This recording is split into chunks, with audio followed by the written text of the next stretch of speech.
तालियों में कोई कमी नहीं होनी चाहिए। इसके साथ मल्लिका ने कमान मुझे सौंपी है और आज हमारे बीच स्मृति जी हैं।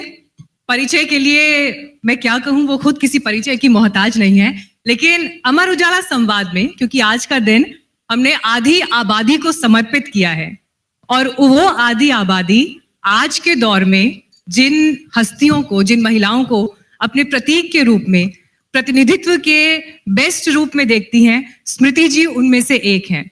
न सिर्फ अभिनय की वजह से, लेकिन राजनीति के साथ साथ भी वो लड़कियां जो पॉलिटिक्स में जाना चाहती हैं, शायद उनके मन में भी सपना ही होता है कि स्मृति जी जैसा बोलना सीखना है, ऐसी स्पीचेस देनी है, ऐसे अपने आप को पब्लिक लाइफ में कैरी करना है। तो मैं बोलती चली जाऊंगी, बहुत कुछ है कहने के लिए। तो इसीलिए अगले 1 घंटे में आज जो यहाँ पर संवाद होने वाला है ना, उसमें पॉलिटिक्स की बातें भी होंगी, स्मृति जी के संघर्ष के दिनों की बातें भी होंगी और आपके लिए बहुत सारे टिप्स भी होंगे जो किस्से कहानियों के रूप में आएंगे। लेकिन स्मृति जी, शुरुआत में सबसे पहले शुभकामना के साथ करना चाहती हूँ, क्योंकि आपने अमेठी में गृह प्रवेश किया है और गृह प्रवेश अपने आप में एक बहुत ही पर्सनल एहसास होता है किसी के लिए कि आप अपने घर में कलश लेकर जा रहे हैं। लेकिन ये एक ऐसा गृह प्रवेश था जो राजनीतिक सुर्खियों के केंद्र में भी था। लेकिन मैं आपसे जानना चाहूंगी कि आपके लिए अमेठी में इस गृह प्रवेश के क्या मायने थे? अमेठी तो 2014 में ही घर बन चुका था। फर्क ये था कि तब कमरा किराए का था। फर्क ये था कि तब कुछ लोगों ने कहा कि मैं अस्थाई हूँ। फर्क ये था कि 2014 में कमरे को किराए देने पर भी लोगों को झिझक होती थी, क्योंकि उन्हें इस बात का संदेह था कि चूंकि मैं उनके घर के किसी एक कोने में, एक कमरे में रहूंगी, तो कहीं प्रतिशोध की आग में कांग्रेस के किसी कार्यकर्ता के माध्यम से वो झुलस ना जाए।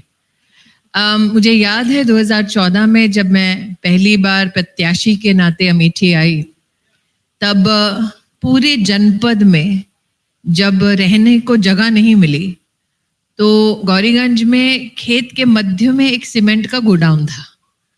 तो हमें एक वरिष्ठ कार्यकर्ता उस गोडाउन के समक्ष ले गए और कहा कि दीदी, इसके ऊपर एक कमरा मिल सकता है। और गोडाउन के ऊपर के उस कमरे से सीमेंट की बोरियों के मध्य में से एक राजनीतिक सफर की शुरुआत हुई।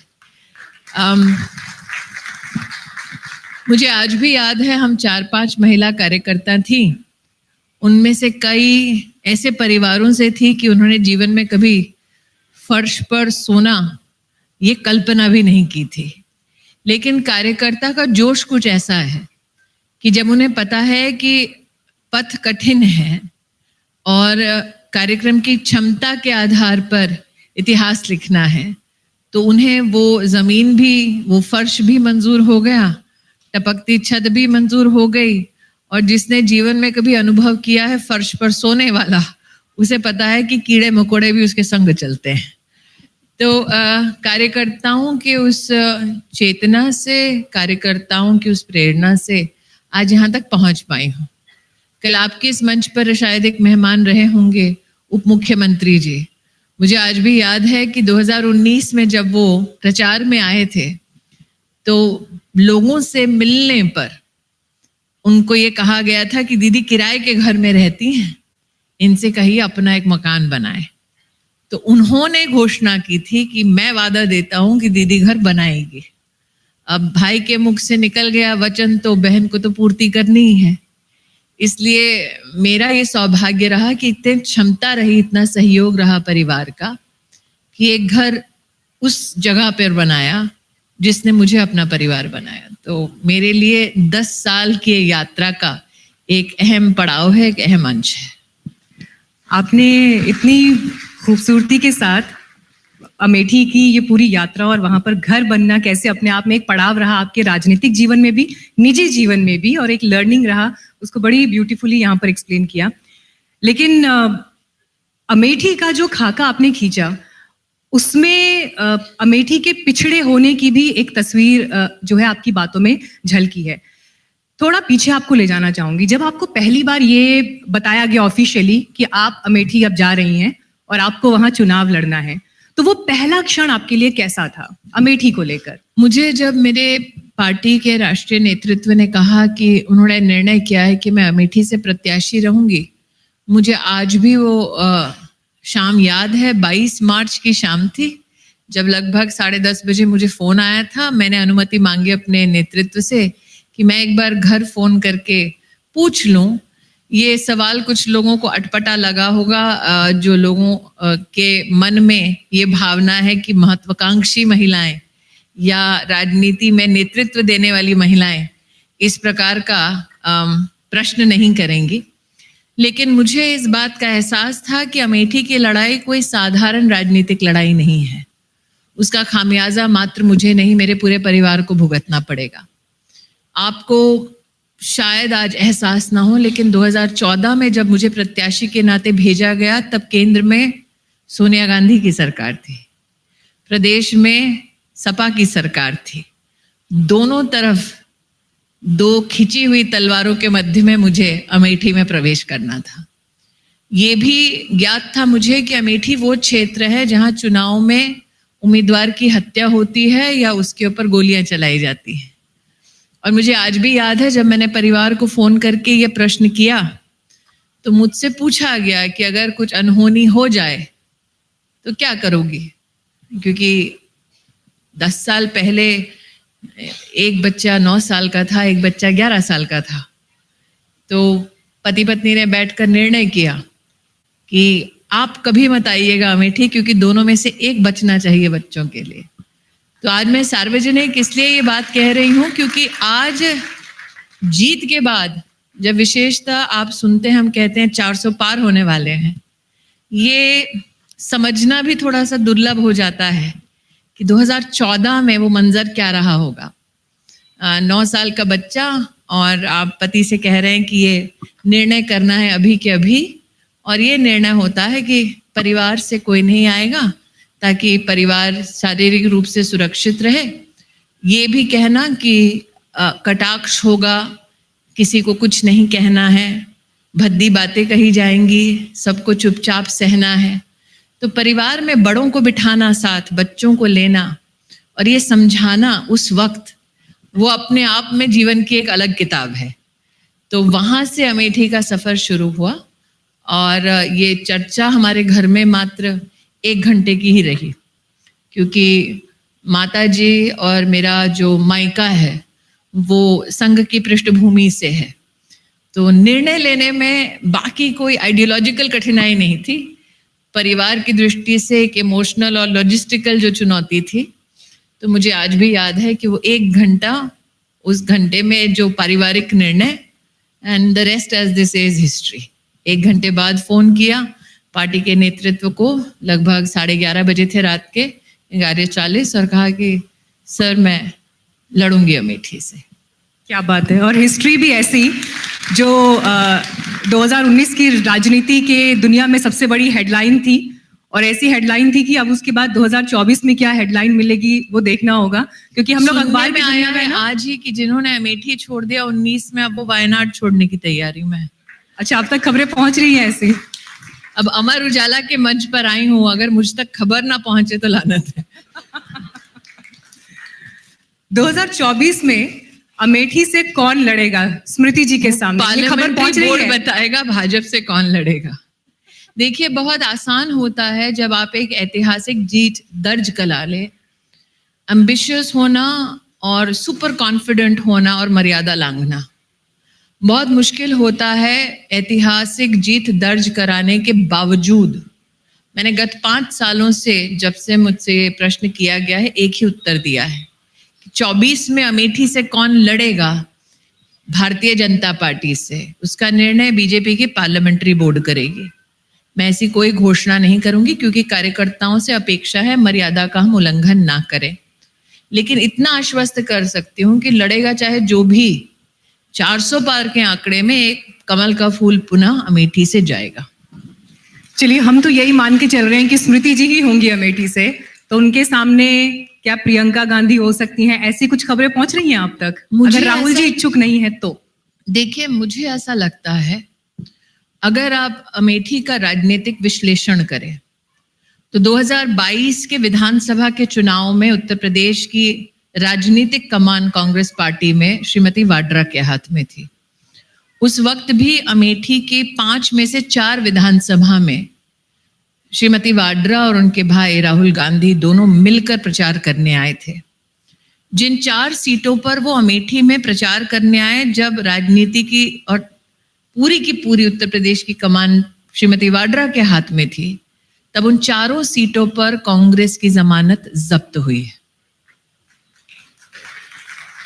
अगर आप 2019 का आंकड़ा निकालें, कांग्रेस का प्रत्याशी अकेले तब भी नहीं लड़ा था। आज इंडिया अलायंस सुर्खियों में है, लेकिन हमने अमेठी में इंडिया अलायंस को 2019 में ही हरा दिया था, क्योंकि तीनों राजनीतिक दल इकट्ठे हुए थे। तब 4 लाख से कुछ ज्यादा वोट पाए थे। शायद ही किसी ने ये राजनीतिक विश्लेषण किया हो कि 19 के चुनाव में जो वोट भारतीय जनता पार्टी को अमेठी में मिले, वो अमेठी के इतिहास में सबसे ज्यादा वोट्स थे किसी प्रत्याशी के लिए। मतलब 19 में ही हमने गांधी परिवार के रिकॉर्ड को तोड़ दिया था। आज अगर आप 2022 के चुनाव की समीक्षा करें और कांग्रेस को कितने मत मिले, वोट्स मिले, तो पूरी लोकसभा में कांग्रेस पार्टी के महज 1,40,000 वोट बचे हैं। अब अगर 4 जमानतें जब्त कराने के बाद पूरी लोकसभा में 1,40,000 वोट्स लेने के लिए वो आना चाहते हैं, तो उनका लोकतांत्रिक अधिकार है। लेकिन मैंने जितना अनुभव किया है, उनकी राजनीति को जितना देखा है, जहां संघर्ष है वहां वो कदम नहीं रखते हैं। इन दिनों लेकिन एक और नारा जो है वो गूंज रहा है। एक तरफ जब 3 विधानसभा चुनावों के नतीजे आए, उसके बाद मोदी की गारंटी, ये लगभग बीजेपी के हर पोस्टर्स में और हर जगह कहा जा रहा है और स्लोगन ये काफी फेमस होता जा रहा है। लेकिन दूसरी तरफ वो लेकर निकल पड़े हैं मोहब्बत की दुकान। जिन दिन में आप अपने निर्वाचन क्षेत्र में थी, उस दिन अमेठी में भी जो है काफिला निकला है। तो मोहब्बत की दुकान वर्सेस मोदी की गारंटी 2024 में, इसके कुछ मायने हैं आपके लिए? नहीं, बिल्कुल मायने हैं। मुझे लगता है पहली बार गांधी खानदान ने ये स्वीकार किया है कि राजनीति उनके लिए किसी दुकान से कम नहीं है। पहली बार गांधी खानदान ने ऐलान किया है कि राजनीति उनके लिए बिजनेस है। राजनीति मोदी के लिए सेवा का माध्यम है। तो जो खुद ही को चिन्हित करके दुकानदार बताता है, जनता उसको वोट क्यों दे? ताकि वो उनके भविष्य का सौदा करे। चलिए, ये विपक्ष को लेकर आपने जो टिप्पणी की, शायद हो सकता है ये भी हेडलाइंस का हिस्सा होगी, आगे जाएगी। लेकिन अब मैं लौटना चाहूंगी कुछ और बातों की तरफ। आपकी जो लाइफ जर्नी है उसे लेकर, पहले जॉब, मीडिया, क्योंकि मीडिया में मुझे नहीं पता कितने लोग यहाँ पर जानते हैं कि स्मृति जी का एक ब्रीफ पीरियड ही सही, लेकिन मीडिया के अच्छा जानते हैं आप। और कितनी महिलाएं जानती हैं या ऑडियंस में? अच्छा, काफी ठीक ठाक नंबर है। नहीं, वो सास बहू वाला जानती है, मीडिया वाला नहीं जानती। तो मीडिया के बाद एक्टिंग से पॉलिटिक्स, फिर सेंटर में मिनिस्टर। तो एक अच्छी खासी लंबी ये जर्नी रही।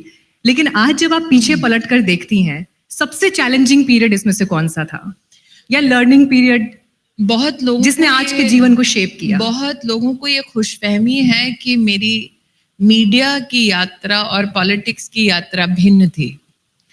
मेरा ये सौभाग्य रहा कि मैं WHO की USAID की एम्बेसडर रही, हिंदुस्तान में राजदूत रही। उम्र तब मेरी 23 साल की थी। वाह! और तब चूंकि मैं राजदूत की मुद्रा में WHO का कार्य कर रही थी महिला और बच्चों के स्वास्थ्य के लिए, तो राजनीति में मेरा होना असंभव था। मैं 25 से 26 साल की उम्र में कार्यकाल समाप्त कर फिर एक्टिव पॉलिटिक्स में आई। मैंने अपना पहला चुनाव लड़ा जब मैं 27 साल की थी। तो ये सोचना कि दोनों मुख्तलिफ चीज़ें रही मेरे जीवन में, वो सत्य नहीं है। ये भी कहना आज इस मंच पर उचित रहेगा कि कुछ लोगों ने मुझे पॉलिटिकली डिस्कवर किया जब मैं अमेठी लड़ने गई। इसलिए उन लोगों के मध्य में ये जानकारी नहीं थी कि मैं तब तक 2 बार राज्यसभा की सांसद रह चुकी थी। उनके मध्य में ये जानकारी नहीं थी कि अंतर्राष्ट्रीय स्तर पर हर देश की पार्लियामेंट की एक यूनियन होती है। उसमें एशिया पैसिफिक रीजन में मुझे यूनानिमसली इलेक्ट किया गया था ताकि सीरियन जो क्राइसिस था, कॉन्फ्लिक्ट था, उसके संदर्भ में रेजोल्यूशन को मैं ड्राफ्ट कर सकूं। तब मैं 35 या उसके उम्र के आसपास थी। बहुत लोगों को ये जानकारी नहीं थी कि मैं 2 बार भारतीय जनता पार्टी की राष्ट्रीय सचिव, 5 बार भारतीय जनता पार्टी की राष्ट्रीय कार्यकारिणी की सदस्य। पर आपको ऐसा क्यों लग रहा है ये जानकारी नहीं थी? बहुत मतलब ये तो काफी पब्लिक उसमें राज्यसभा का अमर उजाला के पाठक काफी विद्वान हैं तो उनकी नजर में ये था, लेकिन ये एक सत्य नकारा नहीं जा सकता कि लुटियंस मीडिया जो थोड़ा कटी हुई है कुछ रियलिटीज से, उनके लिए चर्चा में ये आया कि ये कहाँ से आ गई महिला, अरे राहुल गांधी से लड़ ली तो क्या तीर मार लिया, तो मैं उनके संदर्भ में कह रही हूँ। तो मेरी दोनों जर्नीज एक साथ रही और संग ब्याह भी हो गया, बच्चे भी बड़े हो रहे हैं। तो अगर आप कहें कि टफेस्ट मोमेंट क्या रहा, पल क्या रहा, तो मुझे नहीं लगता कि अगर मैं अपने आप को उस दृष्टिकोण से देखती तो यहाँ तक पहुँच पाती। मेरे लिए गौरव का विषय था कि मेरे पास एक मौका था अपनी प्रतिभा को दर्शाने का मीडिया में, मेरे पास एक मौका था राजनीति में योगदान देने का, और मेरे पास मौका था कि अपने परिवार का मैं भरण पोषण कर सकूं। तो मैं वो महिला हूं जिसने गरीबी का मुख सालों साल देखा है। तो अगर सर पर छत हो, अच्छी नौकरी हो और देश में आप अपनी सेवा दे सकें तो इससे उत्तम जीवन हो नहीं सकता। मेरे लिए वही पर्याप्त है, कोई भी विषय फिर चुनौती का विषय नहीं रहता। आपने संघर्षों का या गरीबी का जिक्र किया, और हमारे देश में ऐसे बहुत सारे लोग हैं जो हाशिए पर हैं या जो तकलीफ से भरा एक जीवन जी रहे हैं, लेकिन आपने उन संघर्षों को कैसे अपनी कामयाबी के लिए एक कारपेट बनाया या उसको एक अपनी हिम्मत बनाई? मैं चाहूँगी उससे जुड़ा कोई किस्सा आप जरूर बताएं, क्योंकि कई बार ऐसा होता है ना, कोई आपकी घटनाएं जीवन की पुरानी होती हैं, वो बाकी लोगों को भी कई बार मुश्किल समय में संबल देती है। तो ऐसी कोई बात अगर उस दौर की ध्यान आए? देखिए, मैं 7 साल की थी जब हमें घर छोड़ना पड़ा था, और मुझे आज भी याद है, माँ के साथ हम 3 बहनें थीं, और जब घर से छोड़ना नहीं लिटरली निकाला जा रहा था तो उस घर के सामने मैं खड़ी रही। मेरी माँ, मुझे साइकिल वाली रिक्शा होती थी, आज होती है कि नहीं पता नहीं, खींचते वक्त उन्होंने कहा, चलो क्या ताक रही हो घर को।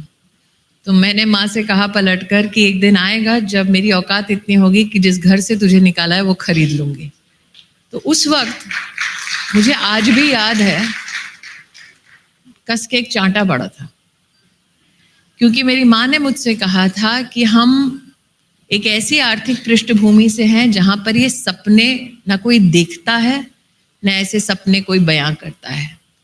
शायद उनको इस बात की तकलीफ थी कि इतनी छोटी उम्र में मुझे ऐसे सपने नहीं देखने चाहिए ताकि दिल ना टूटे।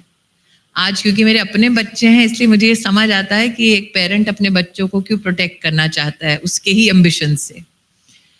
मेरे जीवन में दूसरा वाक्य तब आया जब मैं अपने परिवार के संग उसी घर के सामने लौटी, आज से लगभग 15 साल पहले, और मैंने उस घर को देखा। तब मुझे एहसास हुआ कि जो घर मुझे महल सा लगता था वो एक्चुअली एक ड्राई क्लीनर की लॉन्ड्री वॉशरूम थी। और सुपर ड्राई क्लीनर्स हैं आर्य समाज मंदिर के पास गुड़गांव में, न्यू कॉलोनी में। और ड्राई क्लीनर की जिसकी दुकान है वो भागा भागा आया, कहा आप यहाँ रहती थी। तो उन्हें इस बात का एहसास नहीं हुआ कि मुझे पता ही नहीं था कि मेरे माता पिता एक ड्राई क्लीनर की लॉन्ड्री में रहते थे। तो मुझसे मेरे परिवार ने कहा, खरीदना है घर? मैंने कहा नहीं, कोई अपनी बदकिस्मती को नहीं खरीदता। तो मुझे लगता है कि 7 साल की उम्र में जहाँ से निकाला गया हो वहाँ आप लौट पाओ क्षमतावान बनकर, वही प्रभु का सबसे बड़ा आशीर्वाद है। मुझे ये भी लगता है कि जब नरेंद्र मोदी कहते हैं कि हमने 25 करोड़ लोगों को गरीबी से उभारा, आज आपकी महिला संपादक ने कहा कि ये आंकड़ा नहीं है, ये हकीकत है, बहुत लोगों का जीवन है जो परिवर्तित हुआ है। और मैं उससे अपने आप को जोड़ना चाहती हूँ क्योंकि मैं भी एक वक्त वो आंकड़ा थी। सही बात। और मुझे लगता है जिस तरह से आपने अपने जीवन की इन घटनाओं को आज जितनी खुलकर बेबाकी के साथ आज इस मंच पर रखा, बहुत सारे लोग होंगे, बहुत सारी लड़कियां होंगी, यंग लड़कियां शायद, जो उस भावना के साथ अपने आप को जुड़ा हुआ महसूस करेंगी। मैं हमेशा ये कहती हूँ कि मैंने कभी भी विक्टिम बनना मंजूर नहीं किया। मैं ये बात खुलकर इसलिए भी कह रही हूँ क्योंकि जब हम सफलता की सीढ़ी चढ़ते हैं और जीवन के उन आर्थिक सामाजिक पड़ावों से उत्तीर्ण होते हैं, तब कई लोगों को ये खुशफहमी होती है कि हम सब अच्छा अच्छा बोलें ताकि हमारा जो वैभव है वो बना रहे। मैं संभावनाओं का प्रतीक हूँ कि अगर महिला ठान ले तो अपने दम पर, बिना अपने संस्कारों को कॉम्प्रोमाइज किए हुए, बिना झुके हुए, और कई बार हमें कहा जाता है महिला हो या पुरुष थोड़ा झुकना सीखो, ये मुझे छुटपन से सिखाया जा रहा था। मैं सख्त रीढ़ की हड्डी के साथ सीधा मर पाऊं, यही मेरी अभिलाषा है। झुकूं तो बड़ों के सामने विनम्रता के भाव से झुकूं, झुकूं तो छोटों को दिलार करने के लिए झुकूं। इसलिए ना झुकूं क्योंकि सामने वाला मुझसे ज्यादा ताकत रखता है या घमंड रखता है। क्या बात है। स्मृति जी, देश में आप बहुत अच्छे वक्ताओं में से एक मानी जाती हैं। संसद में जो मुखर आवाजें बोलती हैं उनमें से आपको एक माना जाता है। कई बार सुषमा जी से इंस्पिरेशन के रूप में देखा जाता है कि सुषमा जी बोलती थी, अब स्मृति जी बोलती हैं। ऐसी भी हम वाक्य अक्सर लोगों से सुनते हैं, जो ठीक नहीं है। चलिए ठीक है, ये भी हम मान लेते हैं, लेकिन लेजेंड है। देखिए, मेरी जनरेशन का अनुभव, मेरी जनरेशन का स्ट्रगल थोड़ा अलग है। सुषमा जी के जनरेशन ने तब संघर्ष किया जब भारतीय जनता पार्टी में होना अपने आप में एक दुर्लभ दृश्य होता था। आइडियोलॉजी के लिए संघर्ष करने के लिए बहुत सारे साथी नहीं मिलते थे। मीडिया से भी मुखातिब होना ये आसान नहीं था। तो उनकी शैली, उनका योगदान भिन्न है, और मुझे लगता है कि अगर मुझे मेरा नाम उनके साथ एक ही आप वाक्य में लेती हैं तो कहीं ना कहीं मुझे लगता है उनकी तौहीन है। इसलिए सुषमा जी का अपना लेजेंड है, उनका अपना योगदान है, और मेरी अभी तक औकात नहीं हुई है कि मैं एक ही सेंटेंस में उनके साथ नाम मेरा लिया जाए। चलिए, ये आपकी विनम्रता है, लेकिन जैसा हम आम लोगों के बीच सुनते हैं उस बात का हम जिक्र भी करते हैं कई बार।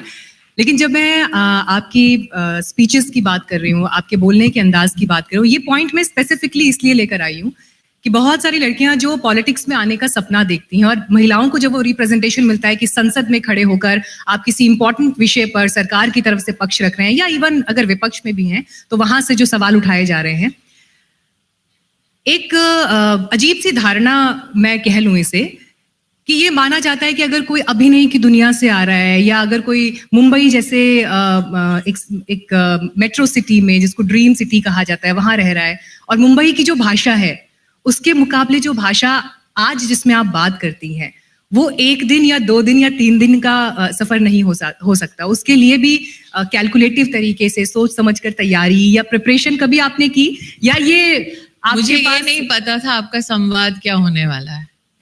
अब तक जो भी किया, जो भी कहा, वो कैलकुलेटेड नहीं है। और शायद नहीं, भाषा के लिए तैयारी की। मेरे दादा मुरादाबाद के हैं तो शायद उनको क्रेडिट आप दे सकती। तो कई लोगों को एक और गलत फहमी हुई थी, बम्बई से आई है, और जब पूरब में आए तो लोगों को पता चला अरे ये तो पश्चिम की पैदाइश है। तो दादा मुरादाबाद उत्तर प्रदेश से, दादी महाराष्ट्र से हैं, नानी असम धुबरी से हैं, नाना बंगाल से हैं, पतिदेव गुजराती पारसी हैं। तो भाषा का अभाव नहीं है। मिनी इंडिया घर पे ही है। नहीं, भाषा का अभाव नहीं। दूसरा, हम एक गलत फहमी जरूर पालते हैं कि जो हमें सुन रहा है, जो हमें देख रहा है, वो अपने अनुभव से टटोल नहीं पा रहा कि हम कितना सच बोल रहे हैं, कितना साफ बोल रहे हैं। और मैंने जीवन में हमेशा एक ही अपने लिए रूल रखा कि जिससे आप बतिया रहे हैं उसके साथ कम से कम डिग्निटी और रिस्पेक्ट के साथ पेश आएं, क्योंकि वो आपकी आंख से आंख मिलाकर जान सकता है कि आपके दिल में क्या है और मुंह पे वही है क्या जो दिल में है। तो चूंकि मैं ये फर्क नहीं रखती, शायद इसीलिए लोगों को मेरा बोलना भाता है। दूसरा, मुझे ऐसा भी लगता है कि कोई भी व्यक्ति जीवन में त्रुटि ना करे ये संभव नहीं है, गलती ना करे ये संभव नहीं है। अक्लमंद वो व्यक्ति है, और इसमें कैलकुलेशन का विषय नहीं आता, जेन्युइनली अक्लमंद वो व्यक्ति है जो समाज की उदारता को समझे, और अगर गलती हो तो विनम्रता से माफी मांगे। इस देश का दिल बहुत बड़ा है, वो अच्छे अच्छों को माफ कर चुका है। बस फर्क ये है कि क्या आप में वो विनम्रता का भाव है कि नहीं। तो मैं ये कभी क्लेम नहीं करती कि मैं जो बोलूंगी वो बिल्कुल सही होगा। संभवतः कहीं अगर कोई रिसर्च हो, ये हर वक्ता को ये सावधानी रखनी चाहिए। चलिए, मैं अपने सवाल को थोड़ा सा और मोल्ड कर देती हूँ। आप स्पीच देने से पहले तैयारी करती हैं या कुछ डेटा कलेक्ट करना है? मेरी क्या, क्योंकि मुहावरे आते हैं एक के बाद एक, या एक अंदाज होता है बोलने का? जो यूपी वाले हैं उनका अंदाज़े बयां ही ऐसा है, क्या कीजिएगा। चलिए, यूपी वालों की जय हो फिर तो। लेकिन ये भी सत्य है कि प्रभु की असीम कृपा रही है कि अगर मैं कहीं कोई छंद पढ़ लूं, कोई डेटा पढ़ लूं, तो आजीवन मुझे याद रहता है। मुझे आज भी याद है, पिताजी अगर किसी का, मतलब मैं चलता फिरता उनका टेलीफोन और मैसेज बुक हुआ करती थी, कि कोई नंबर याद करना होता था, वो कहते थे स्मृति को बुलाओ, उसको याद होगा। तो शायद ये बचपन से ही आदत, नाम के अनुरूप। हाँ, नाम शायद इसीलिए स्मृति रखा गया। दरअसल मेरा नाम मेरे नाना ने स्मृति रखा था, जो बंगाली स्मृति। मेरे पिता पंजाबी हैं, तो वो स्मृति बोल नहीं पाए, और पिता ने नाना से कहा जिंदगी भर लड़की का नाम नहीं ले पाएंगे, इसलिए स्मृति कर दिया गया। लेकिन डेटा याद रहता है, अनुभव याद रहते हैं, और इसीलिए मैंने आज तक मतलब ऐसा नहीं है कि स्पीच लिख के बोलने वालों से मैं नहीं हूँ। वो शौक सिर्फ गांधी खानदान के कुछ लोग रखते हैं। चलिए, स्पीचेस की बात हुई, लेकिन फिर समय में थोड़ा सा पीछे लेके जाऊंगा। तो आज ऐसा ना, ये पास्ट प्रेजेंट ही चलता रहेगा, है ना? सभी लोग इसलिए अपनी कुर्सी की पेटी बांध के रखें। तो हम देखते ही हैं कि जब अभिनय की दुनिया में लोगों ने आपको एक लंबे समय तक देखा, आप घर घर का नाम बनी, जॉब से अभिनय, फिर अभिनय से राजनीति। आज के दौर में भी हम ये देख रहे हैं, इवन आपकी पार्टी में भी ऐसे बहुत सारे नेता हैं जो अभिनय के क्षेत्र से आए, लेकिन उन्होंने अभिनय को कंटिन्यू भी रखा। क्या आप कभी मिस करती हैं कि हाँ, थोड़ा मैं एक्टिंग में और एक्सप्लोर करना चाहती थी? अगर कोई बहुत अच्छा कभी रोल आए, कभी ऐसा ख्याल मन में आया या बिल्कुल भी नहीं? देखिए, इस 140 करोड़ के देश में भारत की सेवा देने के लिए देश की संसद में चुना जाना अपने आप में एक बहुत बड़ा सौभाग्य है। और सांसदों के उस जमघट में, काउंसिल में नहीं बल्कि कैबिनेट में मौका मिले, वो भी अपने आप में किसी सौभाग्य से कम नहीं। तो कौन है जो सेवा और सौभाग्य दोनों को ठुकरा कर पलट कर जाता है? मैं अगर सिंहावलोकन करूं आज, तो हाँ, ये सत्य है कि मैंने मीडिया में सिर्फ एक्टिंग नहीं की, मैंने लेखन भी किया जिसके लिए मुझे पुरस्कृत किया गया। मैंने प्रोडक्शन भी किया जिसके लिए मुझे पुरस्कृत किया गया। टेलीविजन पर पहली बार जो टेलीविजन पॉलिटिकल इलेक्शन न्यूज़ आई, उसकी प्रोड्यूसर मैं रह चुकी हूँ, जब ZTV का ज़माना होता था और कोई चैनल नहीं होता था। मुझे आज भी याद है, जैसे आप सब महानुभाव यहाँ पर एडिटर्स बैठे हैं, मैं स्ट्रिंगर हुआ करती थी, और जो एडिटर हमें भगा दिया करता था और कह देता था कि तुम किसी लायक नहीं हो, कुछ सालों पहले वही एडिटर महोदय ने मुझे मंच पर बुलाया ताकि मुझे पुरस्कृत कर सके। तो जीवन में चूंकि मीडिया में कई पड़ाव देखे हैं, तो आपने से पहले वाले प्रश्न में कहा था कि कुछ लोगों को भ्रांतियां हैं मीडिया को लेकर। जो हार्ड न्यूज की मीडिया है उसके संदर्भ में ये भ्रांति है कि वो पक्ष देखकर न्यूज लिखते हैं, इसीलिए राजनीति में उनका सम्मान कम होता है, ऐसा माना जाता है। जो लोग जनरल एंटरटेनमेंट से हैं उनके संदर्भ में कहा जाता है कि वो शायद इतने गंभीर नहीं कि मुद्दों की जानकारी रखें अथवा मुद्दों पर विस्तृत चर्चा कर सकें।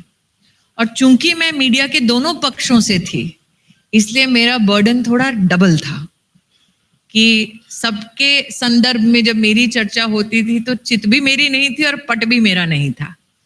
और इसीलिए मीडिया की आप प्रतिनिधित्व की अगर बात करें राजनीति में, तो ये मेरी जिम्मेदारी थी कि अगर एक मीडिया कर्मी के नाते मैं राजनीति की पृष्ठभूमि में मीडिया कर्मियों की छवि बदलूं कि ये भी राजनीति में गंभीर योगदान दे सकते हैं, तो मेरे लिए, मेरे मीडिया की जगत के लिए ये एक योगदान है, ताकि मीडिया कर्मी भी अगर राजनीति में आए तो उसे सम्मान की दृष्टि से देखा जाए। इसे अनुचित मुझे नहीं लगता होगा कहना कि हर वर्ग से, हर प्रोफेशन से लोग मीडिया राजनीति में आते हैं। चिन्हित मीडिया वाले इसलिए होते हैं क्योंकि हम खबरों के सरताज होते हैं अथवा चैनल्स में कैमरा के सामने देखे जाते हैं। लॉयर्स हैं, डॉक्टर्स हैं, और कोई प्रोफेशन इतना प्रचलित या चर्चित नहीं होता जब उनकी समीक्षा की जाती है। उनकी, उन प्रोफेशनल्स की समीक्षा होती है उनके कथन और उनकी करनी की वजह से।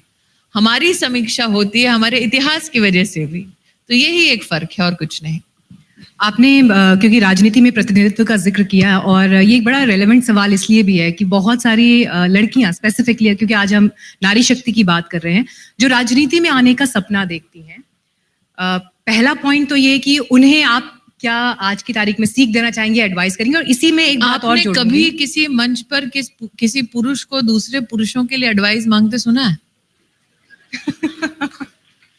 दूसरा, भेदभाव के बीज आप ही बोते हैं जब आप कहते हैं आप महिला राजनेता हैं तो महिलाओं के लिए क्या करेंगे। कभी किसी पुरुष राजनेता से किसी ने पूछा पुरुषों के लिए क्या करेंगे? हमेशा महिला नेता से कहा जाता है लड़कियों के लिए, हमेशा महिला नेताओं के लिए कहा जाता है लड़कियों के लिए प्रेरणा है। पुरुष से कभी कहा जाता है लड़कों के लिए प्रेरणा है? चलिए, आपकी इस आपत्ति को मैं स्वीकार करती हूं। आपत्ति नहीं, और मैं सवाल को थोड़ा बड़ा कर देती हूं। आपत्ति और ऑब्जर्वेशन में जमीन आसमान का फर्क होता है। मेरा जीवन का इतना अनुभव हो गया है कि मैं जानती हूँ कि कई बार बिना आपत्ति के ऑब्जर्वेशन भी काम कर देती है। तो चलिए, इसी सवाल को थोड़ा और बड़ा कर देते हैं। जो लोग राजनीति में आना चाहते हैं, सिर्फ महिलाएं नहीं, पुरुष भी, तो जो लोग राजनीति में आना चाहते हैं, आज के सिनेरियो को जब हम देखते हैं, एक तरफ चुनाव जो है वो महंगे होते जा रहे हैं। जो चुनाव खर्च है, खर्च की सीमा कितनी सीमाओं को क्रॉस कर चुकी है, ये किसी से छिपा नहीं। और दूसरा बिंदु ये कि राजनीति में जो क्रिमिनल बैकग्राउंड एक रोल प्ले कर रहा है, दागियों को लेकर सुप्रीम कोर्ट भी चिंता जता चुका है, और ये तस्वीर जो है मीडिया में भी खबरों में छाई रहती है। उन सबके बीच एक आम आदमी के लिए राजनीति में जाना बहुत कठिन है आज की तारीख में। देखिए, यही वाक्य लोगों को जानबूझकर प्रोत्साहित करता है कि वो राजनीति में योगदान ना करें। ये वाक्य और अच्छे लोगों को राजनीति में नहीं आना चाहिए, वो दूसरा वाक्य है। हमें संविधान की धारा और चेतना और संविधान के दृष्टिकोण को समझना होगा। हम जानते हैं हमारे देश में एक जुडिशियल प्रोसेस है। मैं सुप्रीम कोर्ट क्या टिप्पणी कर रहा है उसके ऊपर कोई भी टिप्पणी नहीं करूंगी। जब तक आप due process of law completely follow ना करें, तब तक हम एक जस्ट सोसाइटी नहीं। Due process of law selectively नहीं हो सकता। दूसरी बात, आपके इस कार्यक्रम के बाद मैं अमेठी जा रही हूं। अमेठी में मैं हर एक गांव में रुकूंगी, जनता से वहां मिलूंगी। कोई टेंट नहीं है, कोई गाजा बाजा नहीं है, अधिकारी संग चलेंगे, उसका कोई खर्चा नहीं है। खर्चा उन लोगों को करना पड़ता है जो लोग जमीन से ना जुड़े हों। ये भी एक सत्य है, और ये सत्य मैं प्रखरता से इसलिए कह रही हूं क्योंकि मैं उस राजनीतिक क्षेत्र में आई हूं जहां 5 दशक गांधी खानदान की सत्ता रही है। और जब 14 में लड़ने आई, तब तक भारतीय जनता पार्टी को महज उस सीट पर 30,000 वोट मिलते थे। मैंने 2014 में मात्र 22 दिन का प्रचार किया था, गांव गांव जाकर 1800 बूथों में से 1200 बूथों में 22 दिन में पहुंचना, दिन में 35 जगह पर भाषण देना। ये मेहनत की थी, जिसकी वजह से उन 22 दिनों में 30,000 का वोट बढ़कर 3 लाख हो गया। और जब मैं 2014 में अमेठी आई थी, तब लगभग 60% हमारे जो बूथ थे उस पर टेबल तो क्या, कुर्सी पर बैठने के लिए भी लोग उपस्थित नहीं हुए थे। 2019 में जब हमने चुनाव लड़ा तब तक लोगों का हुजूम ऐसा जुड़ गया कि धीरे धीरे कम से कम उन 1800-2000 बूथों पर इक्का दुक्का लोग मिले जो बैठ सकते थे। और ये शायद जो रोजमर्रा के जीवन को जी रहे हैं उनके समझ के लिए है। बूथ पर बैठना मतलब एक कार्यकर्ता का अपनी गली, अपने मोहल्ले में, अपने सर पर, अपने परिवार के सर पर जोखिम लेना है। तो 2000 लोगों ने मेरे लिए जोखिम उठाया साल 2019 में। साल 2022 में वो संख्या बढ़कर 20,000 हो गई। साल 2024 में आज अगर आप बूथ पर जाएं तो 60,000 हो गई है। तो ये लोग जो जुड़ते हैं ये पैसे के लोभ से नहीं जुड़ते, क्योंकि मंचों पर नेता के साथ रहना आसान है, अपने गांव, अपनी गली में दहशत के सामने कुर्सी लगाकर बैठ जाना मुश्किल है। आपको याद दिला दूं, 2019 में मेरे चुनाव के बाद बरोलिया नाम के गांव में हमारे एक कार्यकर्ता की हत्या हो गई थी। हमने अर्थी उठाई है उस कार्यकर्ता की। वो बोझ हम जिंदगी भर नहीं भूलेंगे। तो जो लोग कहते हैं ना पैसे के दम पे दम, अगर पैसे का होता तो वो कार्यकर्ता जीवित होता। राजनीति के जो चैलेंजेस हैं उनका हमने जिक्र किया इसमें कि चुनाव लड़ना, खासतौर पर जैसे आपने कहा कि जो लोग ग्राउंड पर जा रहे हैं उनके लिए मेहनत उनकी और जो उनका संघर्ष है वो अपनी जगह, लेकिन राजनीति के जो चैलेंजेस हैं, जो पॉलिटिक्स में आना चाहते हैं, मैं उस पर आपसे कुछ पॉइंट्स चाह रही थी। जो देखिए, पॉलिटिक्स आपकी दृष्टि से क्या है? क्या टिकट पर चुनाव लड़ना ही पॉलिटिक्स है, या चुनाव में अपने विषय के संदर्भ में चर्चा कराना भी पॉलिटिक्स है? क्या वोटर भी होना पॉलिटिक्स नहीं है? क्या वोटरों का जमघट होना पॉलिटिक्स नहीं है? क्या विषयों पर खुद टिप्पणी रखना या खुद रिसर्च करना पॉलिटिक्स नहीं है? हम कई बार इस भ्रम में रहते हैं कि पॉलिटिक्स का मतलब टिकट पाना और चुनाव लड़ना। आज अमेठी में ऐसे कार्यकर्ता हैं जिनको जीवन में टिकट तो क्या, दिल्ली के दर्शन नहीं हुए हैं, लेकिन हमारी दृष्टि से वो नेता है, वो पॉलिटिशियन है। तो पॉलिटिक्स एक नए रूप में मुझे लगता है अब प्रदर्शित हो रही है। फॉर इंस्टेंस, प्रधानमंत्री मोदी ने माईगव प्लेटफॉर्म चलाया। राष्ट्र के इतिहास में पहली बार सरकार की नीति पर टिप्पणी करना या फिर अपने सुझाव देना, और सुझाव कैसा, सिर्फ पॉलिसी पे नहीं, बजट से पहले भी जनता से पूछा जाता है आगामी बजट में आपको क्या चाहिए, और वो भी अपना योगदान देते हैं। वो फिर फाइनेंस मिनिस्ट्री जाता है। तो क्या है पॉलिटिक्स? सिर्फ टिकट लेके चुनाव लड़ना पॉलिटिक्स नहीं है। कमिटमेंट टू डेमोक्रेसी, वो पॉलिटिक्स है। पॉलिटिकल एम्बिशन होना भी गलत नहीं, लेकिन देखिए, मैं थोड़ा इसमें शायद मेरा जवाब आपको फिलोसॉफिकल लगे। मेरी उम्र है 47 और हम अपने सभ्यता में ये कहते हैं कि सबसे सफल वो व्यक्ति जिसकी कोई अभिलाषा ना हो। मेरी अब कोई अभिलाषा बची नहीं। यकीन करें इस पर। देखिए, चूंकि मैंने अपने जीवन की शुरुआत की, मेरे माता पिता के पास सब पैसा नहीं था। जब मेरा जन्म हुआ तो पिता के दोस्त ने एक तबेले के ऊपर उन्हें एक कमरा दिया रहने के लिए।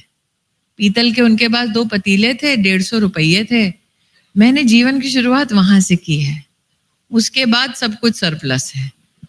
मेरी पहली नौकरियों में से एक नौकरी थी, अगर आप दिल्ली जाएं तो जनपथ में नोवेल्टी स्टोर आपको दिखेगा, उसके बाहर मनोज प्रभाकर नाम के क्रिकेटर हुआ करते थे। उनकी नेचुरेंस नाम की एक कंपनी थी जो महिलाओं के लिए क्रीम बेचती थी। तो मैंने 200 रुपये दिहाड़ी के लिए जनपथ पे, सड़क पे वो क्रीम बेची है। और जो देश में सबसे पहला मैकडॉनल्ड्स खुला था बैंड्रा लिंकिंग रोड में, अगर आज भी कोई अमर उजाला से जाके तफ्तीश करे तो मेरा प्रोविडेंट फंड का वहां पर चिट मिलेगा जिसपे स्मृति मल्होत्रा नाम लिखा है। लेकिन वहां पे मैं महीने की 1800 रुपए की नौकरी करती थी, जो था बर्तन घिसने वाली। और ये था 1998-99 का वाकया। आज हम बैठे हैं 2024 में, तो इसलिए कहती हूँ कि जिसने ये सब देखा हो उसके लिए आज यहाँ होना ही बहुत बड़ी सफलता है। What a journey, beautiful. मैं समझ सकती हूँ कि जीवन के जो ये घटनाएं और जो ये पड़ाव हैं वो कैसे आपके आज के दौर के व्यक्तित्व को शेप करते हैं, वो स्ट्रेंथ देते हैं जिसके बाद आप लोगों के बीच जाकर वैसे क्योंकि बात जब मैं करते हैं। पहली बार आई तो मुझसे किसी ने कहा, अरे आपको डर नहीं लगता, आप तुलसी हैं। ये भी कहा गया। हाँ, ये भी कहा गया। अमेठी में जनपद में 2-3 लोग बैठे हैं जिनको याद होगा, वहां राकेश धनंजय भैया, वो तो थे वहां पे सुल्तानपुर रोड के पास, नहर के पास। शाम को 7:30 बजे रोका गया और कहा, आपको पता है पहले भी यहाँ पर उम्मीदवार पे गोली चल चुकी है। मैंने पलट के कहा, भैया मार दोगे तो मोदी की 400 सीटें 14 में ही आ जाती। लेकिन आप सोचिए कि अगर आप ऐसे दौर से गुजरे हों तो आप इस मुद्रा में रहेंगे निश्चित रूप से, क्योंकि मेरे लिए वो संघर्ष करना आसान है क्योंकि मैं सड़क से उठी हूं। उनके लिए मुश्किल है क्योंकि उन्होंने सड़क कभी देखी नहीं है। तो मुझे कोई आपत्ति नहीं है अगर सब कुछ चला जाए, मुझे वापस बर्तन मांजने पड़े। इतना मेरा विश्वास है कि 2 वक्त की रोटी तो कमा ही लूंगी। विश्वास की कमी उनमें है। राजनीति में जो शुरुआती वक्त था आपका, सबसे बड़ा स्टीरियोटाइप क्या सुना था आपने उस वक्त? यही कि एक्टर है इसलिए बुद्धि विहीन होगी। जो अच्छा भी है। मुझे ऐसा लगता है कि अगर कोई पहले से ही सुनिश्चित कर लें आप क्या हैं, और मुझे लगता है जीवन का सबसे बड़ा अनुभव, और आप राजनीतिक एडवाइस मांग रही है, मैं जीवन का अनुभव नौजवानों के साथ शेयर करना चाहती हूँ। मुझे कोई आपत्ति नहीं थी जब लोग अपमान करते थे, क्योंकि उसमें मुझे 2 चीजें सीखने को मिलती थी कि जो व्यक्ति अपमान कर रहा है वो उनको कैसे ट्रीट करता है जिनके पास ना सत्ता है, ना वैभव है, ना शोहरत है, जो उनके किसी काम के नहीं। दूसरा, जब वो कटाक्ष करते थे, अपमान करते थे, तो मैं सुनती थी ध्यान से कि क्या उनका कंस्ट्रक्टिव क्रिटिसिज्म है या यूं ही वो घमंड की मुद्रा में बोल रहे हैं। क्योंकि अगर उनका विश्लेषण मेरे संदर्भ में सही है तो मुझे अपने आप को बेहतर करना होगा। अगर वो घमंड की मुद्रा से बोल रहे हैं तो मुस्कुरा के आगे बढ़िए, क्योंकि दुनिया गोल है, एक दिन पलटकर वही सामने आएंगे। बस इतना याद रखना है कि तब मुकद्दर, और अगर आप उसके सिकंदर निकले तो आप शायद उनसे ऊंचे पलड़े में होंगे। लेकिन तब आपको याद रखना चाहिए कि क्षमा सबसे बड़ा दान है। नई सोच नई कहानी, स्मृति ईरानी के साथ एक रेडियो यात्रा, महिला सशक्तिकरण से जुड़ा ये कार्यक्रम था जिसकी मेजबानी भी आपने की, और आदि आबादी के संघर्ष, उनके हौसलों की उड़ान, जो उनके जीवन की कहानियां हैं, उनको लोगों के बीच लाने का ये एक प्रयास हुआ। इस पर्टिकुलर प्रोग्राम के एक्सपीरियंस में जरूर चाहूंगी कि आज आप यहाँ पर शेयर करें, क्योंकि जो ग्रामीण भारत से जो महिलाएं संबंधित हैं, जो वहां पर अभी रह रही हैं, उनकी एस्पिरेशंस, उनके बीच के स्ट्रगल क्या है? मुझे लगता है कि मेरे लिए सबसे जो उत्तम अनुभव रहा, जिसने मुझे एक अभिमान की मुद्रा दी, वो थी जब मैं महामहिम राष्ट्रपति जी के संग बैठी और मैंने उनकी जीवन यात्रा के बारे में चर्चा की। वो महिला ग्रामीण अंचल जनजातीय परिवार से शिक्षिका रह चुकी, इरिगेशन डिपार्टमेंट में असिस्टेंट रह चुकी, फिर वो जब राजनीति में आई तो कैसे उन्हें गाड़ी चलाने से भी परिजन कहते थे मत चलाओ, क्योंकि इस वक्त राजनीति चल रही होगी मन में, तो कहीं गाड़ी वाड़ी ठुक ना जाए। उनका नाम द्रौपदी मुर्मू नहीं था, उनका नाम दुर्गी था। ये भी मैं पहली बार जान पाई। वो हमारे देश में तीसरी राष्ट्रपति है जिसने फाइटर जेट चलाया है।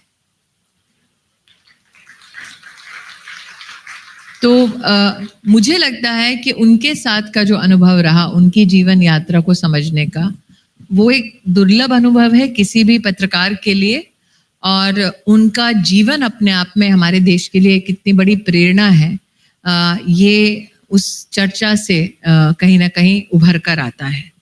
लेकिन इस रेडियो कार्यक्रम में मैं इस बात से भी प्रफुल्लित हुई कि प्रधानमंत्री मोदी की जो योजनाएं हैं वो धरा पर कैसे अवतरित हुई और कैसे उसका प्रभाव साधारण महिला पर पड़ा, वो कहानियां अपने आप में अनोखी थी। 50 साल की एक महिला ने हरियाणा से मुझसे कहा कि मैंने मोदी को सुना मन की बात में, फिर मुझे लगा कि मुझे भी छोटा अपने सेल्फ हेल्प ग्रुप से व्यवसाय करना चाहिए, और बैंक के पास गई, बैंक ने पैसा दिया, लोगों से मदद मांगी, लोगों ने मदद दी, लेकिन शाम को घर लौटी तो बेटे ने कहा अम्मा उम्र हो गई है, क्यों कर रही हो ये सब, नाक कट जाएगी। तो मतलब एक साधारण महिला का जीवन किन किन चीजों से प्रभावित होता है हम सब जानते हैं, लेकिन किसी के मुख से ये सुनना कि बैंक संग खड़ा है लेकिन बेटे को शर्म आती है, तो ये सारे अनुभव उन्होंने साझा किए। लेकिन राष्ट्रपति जी का जो इंटरव्यू था वो मेरे लिए एक स्वर्णिम मौका था, और मैं बहुत आभारी हूं कि उन्होंने मुझ पर विश्वास कर वो वार्ता मेरे साथ की। अच्छा, इस कार्यक्रम की एक इंटरेस्टिंग बात जो मैं ज़रूर हाईलाइट करना चाहूँगी, अगर आप लोगों ने ये नहीं देखा तो ज़रूर देखिएगा, क्योंकि उसमें आदिवासी समाज से लेकर जो राष्ट्रपति जी के अपने जीवन के जो स्ट्रगल हैं उसे बड़े अच्छे तरीके से उन्होंने एक्सप्लेन भी किया है, और वो एक अलग इंसाइट आपको देता है। जब मैं वो इंटरव्यू देख रही थी तो मेरे जहन में भी ये सवाल आया कि देखिए, आज के वक्त की खूबसूरती कह लें या ताकत कह लें कि बात सिर्फ रेडियो तक भी सीमित नहीं है, क्योंकि वो प्रोग्राम शूट हो रहा है तो वो आपको सोशल मीडिया पर भी दिखाई देगा, वो आपको टेलीविजन के प्लेटफॉर्म्स पर भी as a part of news दिखाई देगा, रेडियो पर तो ओरिजिनली वो जा ही रहा है। तो लगभग वो जो लाइंस है ना, radio versus TV versus digital, वो लाइंस कहीं मिट गई हैं, और ये अपने आप में कंटेंट की दुनिया का एक ऐसा समंदर सबके सामने है जहाँ पर किसी तरह का कोई डिवीजन नहीं है। ऐसा कोई थॉट वाइल डिसाइडिंग कि हम इसे स्पेसिफिकली रेडियो के लिए क्यों पुश कर रहे हैं? देखिए, आप अगर उसकी टाइटल्स पढ़ें तो आपको दिखाई देगा दिग्दर्शक और लेखक स्मृति ईरानी है। तो इसलिए मैंने कहा कि मैं पर्दे के सामने नजर आती हूँ तो ध्यान में आता है, पर्दे के पीछे की कहानी भी कई बार मैंने लिखी हुई है। लेकिन ये सत्य है कि आपके अपने पब्लिकेशन में आपने अनुभव किया होगा कि अब मल्टीमीडिया का जमाना है, कि आप मात्र एक मीडियम से अगर अपनी बात कहना चाहें तो वो एक संकुचित दायरे में सिमट कर रह जाएगी। जनता या फिर जो हमारे नागरिक हैं वो विशेष रूप से आज जिंदगी के हर पल को अनोखे अंदाज में जीना चाहते हैं, अनुभव करना चाहते हैं। तो चूंकि कंजम्पशन बहुत है मैटर का, सिर्फ मीडिया का नहीं, तो इसीलिए अगर आज वो दरारें भरी गई हैं या वो दीवारें गिराई गई हैं तो इसमें मीडिया को भी मौका मिलता है अलग अलग प्लेटफॉर्म्स पर अपनी बात प्रदर्शित करने का। कई लोगों को अगेन ये गलत फहमी होती है कि जो अखबार में छपा जस का तस वही डिजिटल कंजम्पशन होगा, ऐसा नहीं है। डिजिटल कंजम्पशन की पेस ज़्यादा है, कई बार डिजिटल टेक्स्ट पे कम चलता है, इमेज पे ज़्यादा चलता है। तो एक मीडिया कर्मी होने के नाते मुझे लगता है this is the most exciting time to be in the media business. अभी आप किससे खबरें कंज्यूम करती हैं? आपका क्या रूटीन रहता है? सुबह अखबार? देखिए, मैं वो व्यक्ति हूँ जिसने 9 बजे की टीवी की डिबेट की हुई है, और अब मैं वो वाली डिबेट कम देख पाती हूँ, लेकिन हाँ डिजिटली ज़्यादा कंज्यूम करती हूँ अपनी न्यूज़ को। लेकिन हाँ, मेरे लिए जो दिन मैं अखबार को अपने हाथ में पकड़कर शुरू कर सकूं, वो दिन मेरे लिए एक सुखद दिन होता है, क्योंकि मैं उस पीढ़ी की व्यक्ति हूँ जिसने अखबार की सुर्खियों को और उस अखबार को हल्के से हाथ में भी पकड़ा है और फोन को भी स्क्रॉल किया है। So we have the best of both worlds. आखिरी सवाल जिसके साथ इस बातचीत को विराम दूंगी। जरा अभी तो पानी बदल रहा था। हाँ जी, जब आप है भाई साहब, है चिंता है, है अरे है, मैडम के लिए ही निकाला था, उसको आदत नहीं है कि नेता किसी और के लिए पानी निकाले। चलिए, नहीं, आज हम होस्ट की भूमिका में हैं इसलिए। तो जैसे हम ये देखते हैं कि आप राजनीति में एक्टिव हैं, अपने निर्वाचन क्षेत्र में जब जा रही हैं, वहां से लौटकर जब घर जा रही हैं, एक दिन छुट्टी का मिलता है वीक में या 8-10 दिन में, या 24/7/365? टीम मोदी का हिस्सा हो तो छुट्टी नाम की चीज भूल जाइए। आधे दिन की भी नहीं? बच्चे कंप्लेंट नहीं करते? नहीं, अब वो आदी हो चुके हैं। उन्हें पता था कि जिस दिन अमेठी के लिए बोरिया बिस्तर बांध दिया है उसी दिन राम राम हो गई थी। चलिए, आपने तो पहले ही मेरा दूसरा सवाल खत्म कर दिया। मैं अगला सवाल ये पूछने जा रही थी कि आगे लास्ट कोई फिल्म वगैरह देखी है या कुछ फ्री टाइम में कुछ और कंटेंट आप कंज्यूम करती हैं? OTT प्लेटफॉर्म्स या कुछ भी चीज, सीरियल्स देखती हैं? एक्चुअली 1940 के दशक में हर्मन हेस ने एक किताब लिखी थी सिद्धार्थ, जिसको नोबेल पुरस्कार मिला था। वो वर्तमान में अगर आप कोई मेरी बैग में देखें तो वो किताब है। अजय बिसारिया ने कभी किताब लिखी है हिंदुस्तान और पाकिस्तान के बीच के डिप्लोमेटिक रिलेशनशिप्स के बारे में, उसके इतिहास के बारे में। उसका नाम है एंगर मैनेजमेंट। तो हमारे घर में लोग कहते हैं कि अम्मा तुम गौतम बुद्ध भी पढ़ रही हो और हिंदुस्तान पाकिस्तान भी पढ़ रही हो, लेकिन संभव है अगर आप दोनों चीजें एक साथ कंज्यूम कर पाए, बशर्ते समय हो। चलिए स्मृति जी, बहुत बहुत धन्यवाद आपका। आज आपने इस मंच पर आकर अपने जीवन के जो शुरुआती साल थे उनको लेकर जितनी बातें बताई, राजनीति में टिप्स भी मैं कहूंगी कि जो बातों बातों में निकल आए किस्से कहानियों के रूप में, इसने इस संवाद को बहुत रिच किया। और आपका होना यहाँ पर, अगर अनुमति हो तो अमर उजाला की मैनेजमेंट को एक चीज के लिए आभार व्यक्त करना चाहती हूँ। बहुत रेयर है कि मैं महिला संपादक को देखूं अखबार में। हम सब महिला की भागीदारी को हर क्षेत्र में बढ़ाना चाहते हैं, लेकिन आज मीडिया का एक सच ये भी है कि मीडिया में लीडरशिप पोजीशंस में सिर्फ 12% महिलाएं हैं। तो अमर उजाला ने काशी नगरी में एक महिला संपादक को जगह दी है, जो निश्चित रूप से अपने अनुभव और अपने टैलेंट की वजह से वहां तक पहुंचे होंगे। लेकिन ये नज़ारा आज के मंच का सबसे सुखद नज़ारा था, इसलिए मैनेजमेंट को बहुत अभिनंदन। बहुत धन्यवाद, थैंक यू सो मच। अगर आप ये वीडियो YouTube पर देख रहे हैं तो हमारे चैनल को सब्सक्राइब करें और बेल आइकन को दबाना ना भूलें। अगर आप Facebook पर ये वीडियो देख रहे हैं तो हमारे पेज को लाइक करें।